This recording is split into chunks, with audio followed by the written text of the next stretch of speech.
Welcome back to Foodie Down Bronx. I am, of course, your host, and the Hungry Dominican. And my guest today is a self-proclaimed food aficionado, and her Instagram at Brandi What's Good shows you exactly how much of one she is. Welcome to the show, Brandi Bodega.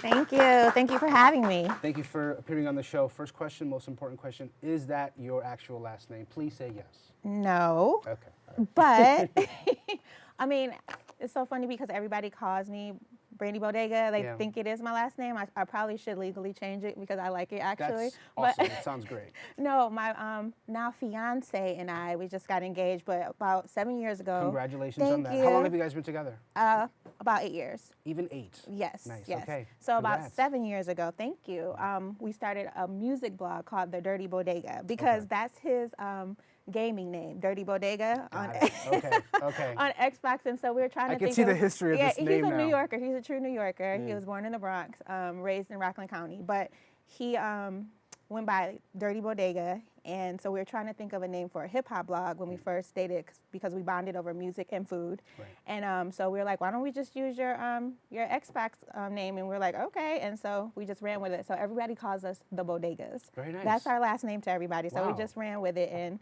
yeah. So you guys have that, like, the marketing, the naming, everything's already been on point. Yeah, the even before you really Bodegas. knew it. Yeah, before we even knew it. So. And that's what it so is. you took I guess the avatar of Brandi Bodega and you made something with it, right? Yeah. You have your No Ordinary Grub website. Yes. Which I love. Now, can I ask how you came up with that name? I think I know how you came up with it, but I might be wrong. Yeah. So I was just trying to figure out names, and I was just like frustrated. And my fiance, he plays a lot. He's fun, just like me. But I was not in a playing mood. I was concentrating. I was focused, and I was like, I need help with the name. Quit playing around. And he started singing "This Is No Ordinary Girl" By Sade? by Sade Okay, in the tune of that's Sade, No pretty much Ordinary what I Love, figured. Yeah, acting sure. goofy. And I was like, oh, that's it. And he was like, I think so. And then that's how that came. So my Instagram name first was No Ordinary Grub, but I wanted to personalize it, so I changed it to Brandi What's Good, and I kept the No Ordinary Grub website. That's sort of like your tagline. Exactly. Right? And so how long have you had your Instagram account for?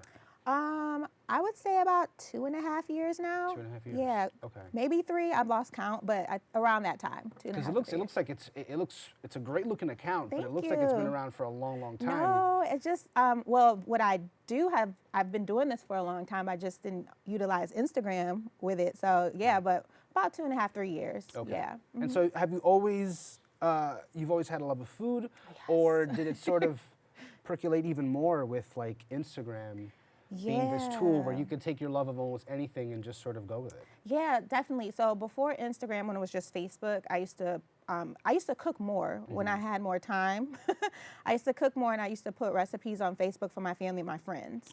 Then people started inboxing me, asking me, hey, can I get that recipe? Or where'd you find that place? Or I'll go somewhere to eat with Rich, my fiance, and post it, and people are like, oh my God, I'm telling them what they must have. And people would tell me, oh, I tried the, quesadillas you said were amazing or whatever.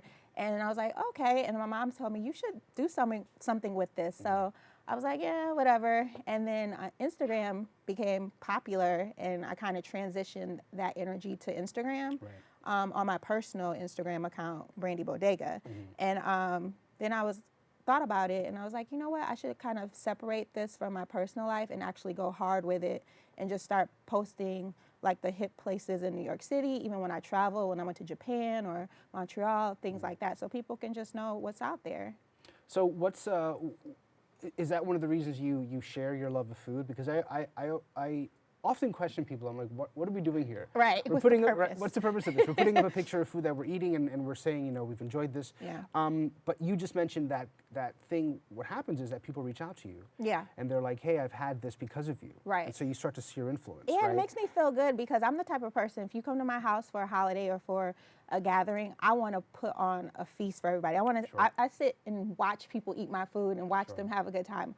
I like to see people have a good experience. And so people are now paying for experiences more than things lately. So and so I just like to share those experiences with people and just show them, like, you know, people are from New York and don't even know half of the things are here. It's interesting. And I'm a transplant, you know? So Right, because you're originally from Michigan. I am. I'm from Kalamazoo, Michigan. Kalamazoo, Michigan.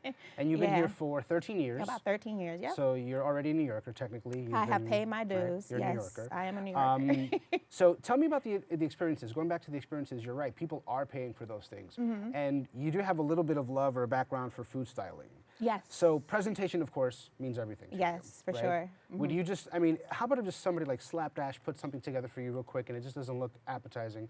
Are you automatically turned off, or do you at least give it a chance? I give it a chance, but I try not to clutch my pearls too much, but I do give it a chance, because sometimes, like, if you go to those hole-in-the-walls that just slap it on the plate, those are some good places. Those are some of the best in New I York. turn a blind eye and eat the food because Okay, it's really fair good. enough. So I'm Okay. not that snooty when it comes to presentation, but you're snooty enough. I'm snooty enough where fair I enough. care. Okay. Yeah, definitely. Tell me some of the differences between food you would have found back home, or I should say Michigan, because you are New Yorker, you're home. Yes. Versus foods that you not only find in New York, but specifically in the Bronx.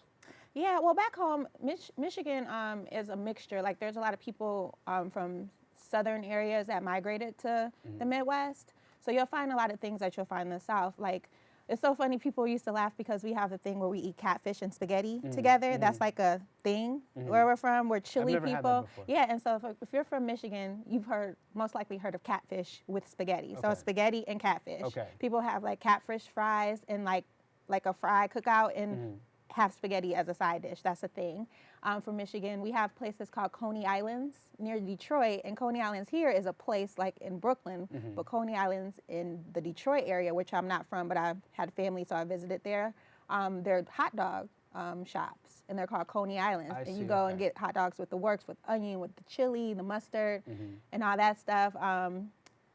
Delis are big in Michigan, just like they are in New York. Can I walk around and find like a bodega? No. No, There are okay. no bodegas bodegas. in Michigan. There are corner stores. Okay. Okay. Okay, so corner stores or So different enough wording. on different how we wording, serve. same thing. Yeah. And a lot of them we don't say bodega. We'll say the name of the store. Okay. So like one by my house when I grew up was called the Polar Bear. So people say we're going to the Polar Bear, or we're going to Lessman's, or we're going to the Whatnot Box. Okay, You know, so I you'll just see. say the name of the store. That's interesting. That's not how we did it at all Yeah, growing you're up. not saying the bodega. Yeah. Or you'll say the corner store if you want to say it for short.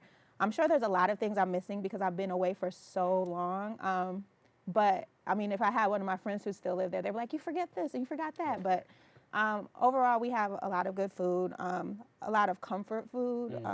Food is a lot cheaper. Right. Restaurants, when I right. go home for for holidays, I'm like, yes, a round of beers or a round of drinks. Sure. Oh my God, compared to here. Yeah, I usually find that anytime you step out of state, you're good. It's You can amazing. I get feel rich. a good amount of food for like, yeah, exactly. I've arrived. Before we wrap up, I want to ask you just a couple more things. So, is there anything in the Bronx, any particular place in the Bronx, or where you live around specifically, that stands out as a place that people have to go to? Yes. Okay. So I have a segment called Best I Ever Had. It's a video That's food on segment. YouTube, correct? Yes, it's on Okay. YouTube. Best I Ever Had. Like the Drake song. And so yeah, I go off with songs, I guess. I think it works perfectly Yeah, for both. I went to, I love this place called Casa. It's Okay. on Tremont, I believe, Tremont Avenue in the Bronx. Okay. The owner, Sam, he's amazing. I don't like flan, but I like their flan. Interesting. Okay. I cannot stand flan. Really? Yeah. Is it just like the texture, the? Yes, okay. all of that. And his Got it. is magnificent. Right. You have to try it if you like the dessert. And also, I also like Mott Haven Bar and Grill in Mott Haven. Okay. And the owner, Rosa, Right. I love her and I love the food there. It's amazing. They have like these ultimate like mimosas on the weekend for their brunch. The glass is like this huge. And like So it's you're good. Yeah, you're good. And the Okay. food is amazing.